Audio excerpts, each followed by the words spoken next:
Solo queue is dead. Solo queue on DBD is dead. Now I know what you're probably thinking. Mindful. Solo queue on DBD has been dead. Where you been? Not necessarily. It's been like barely breathing. It's been on life support. But now it's just straight up dead. Now I know with every game you're going to have like unsportsmanlike conduct, obviously, because you know, people are crybabies. People will leave for literally anything. They'll do anything to get out of a game if it doesn't go their way, right? But it has gotten so much worse recently. But now solo queue has gotten to the point where people would just DC over anything, bro. If they hate the map, they'll DC.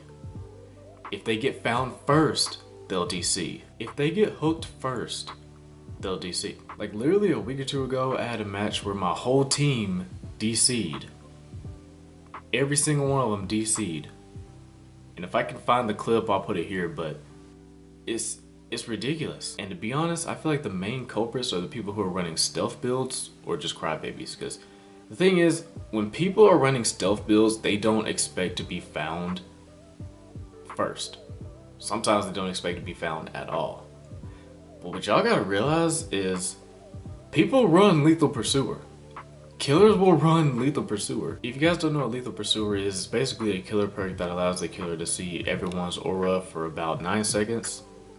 And he can just go after them or whoever he wants to go after. But a lot of the times this will still happen even if the killer isn't running Lethal Pursuer. Now I'm not gonna lie, yes, if you are found first, that will completely ruin your stealth build. I understand, but at the same time, you DCing is pretty much screwing over your teammates. I mean, yes, there's bots now, but I mean, if you're gonna DC, bro, DC at the beginning, like the very beginning, if you're the type of person to just DC anyway because it's not going how you want. But that's the cool thing about solo queue though. You can DC and not give a shit. Now I'm not gonna sit here and say that there are no valid reasons for DCing, because a lot of the times there are. I'd say if you've gotten the same map that you hate 3 times in a row, that third time, DC. I wouldn't blame you. Because that's how I operate. If I get Swamp or Laboratory or Wreckage 3 times in a row, yeah, I'm probably gonna DC, but I'll do it at the very beginning though. Another valid reason for DCing. If the killer is tunneling you at 5 gens, I don't blame you.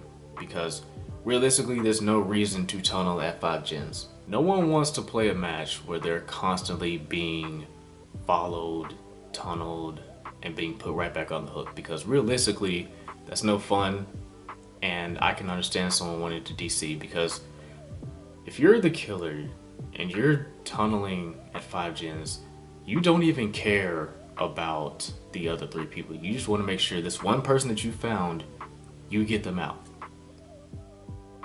And I've had people actually do that to me where they failed. They tried to tunnel me out, but I still escaped. And the thing is, sometimes tunneling is a valid strategy, other times it's not. Especially if the rest of the team is gen rushing and the person that you're chasing actually knows how to loot. A lot of the times it doesn't benefit you. But other than those two and a bad internet connection, I don't see a valid reason for you to DC. But yeah, solo queue is a shit show right now. But they're not the only ones to blame. Killers have gotten lazy. And if you want to see why, click this video. Or right here. Right here. There should be a video either whichever way. Oh, you get what I'm saying.